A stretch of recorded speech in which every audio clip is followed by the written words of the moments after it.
Idida abantu abaningi indaba omkhulu ofaka umzukulu ekhalibothini wamgqiba edlelweni lezinkomo. Nginibikelela ngiphinde nginamukele kule channel ehamba phambili kezo elami igama ngumfeza kuntuthuko wakhumalo elasibona amagumede. Mawuthi umusha la ekhaya ngicela nje show ukuthi uyasubscribe, ungakhohlwa ukukhomenta nokulike nokushare ukhulu kunakho konke. Ugcwele amathafa owesifazane wasentunjambili eKranskop osola ngokulayisha usana obelusanda kuzala olungumzukulu wakhe ekhalibothini likagoloko walugqiba edlelweni lezinkomo ebuza ukuthi luzokondliwa ngubani. Ngokuthola kwabezindaba indaba engudwini into eyenziwe isaguga kanti ligodliwe igama laso. Umphakathi usala ukhungathekile ubabaza imhlolo eyenziwe umkhulu wosana. Abezindaba bashayela ucingo wesifazane okusolakala ukuthi ngolwakhe usana wavele wakhehla isililo walovala ucingo engasaliphendulanga lutho okubuze. Umthombo olaziyo udaba uveze ukuthi lo wesifazane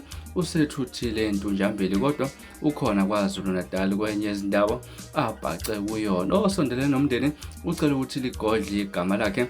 Uthena manje basazibuza ukuthi isihluku esingaka usithathaphi umkhulu womzukulu. Uveze ukuthi ungumuntu ozifelayo ngezimpamba zikaFaro. Leli lungu lomndeni lithi umkhulu ucasilo ukukhulela umzukulu wakhe futhi ubebuza njalo ukuthi uzokondliwa ngubani. Ukutshela nje iqiniso nje ukuthi ibimcasula kakhulu indaba yokukhulela komzukulu wakhe. Indaba isuso ukuthi umzukulu bese ekhulelwa kwesibili ingane yomzukulu eyokuqala ayizange yondliwe ngoba ubaba wayo wabaleka. Kuchaza owomndeni okhulumela amaphoyisa kwaZulu Natal uNqobile Gwala usiqinisekisile isigameko ukuthi amaphoyisa asentunjambili abikelwe ngumphakathi ngokutholakala kwekhalibothi ebelinezimpawu zokuthi linomuntu obesanda kuzala. Uthe amaphoyisa aseKranskop enza uphenyo olunzulu ngalolu daba olubucayi. Wengane zakwethu ilona ndaba benginithulele zona namhlanje kwesenkezweni, indaba ebuhlungu kakhulu ethinta umkhulu othathe ingane wayifaka ekhalibothini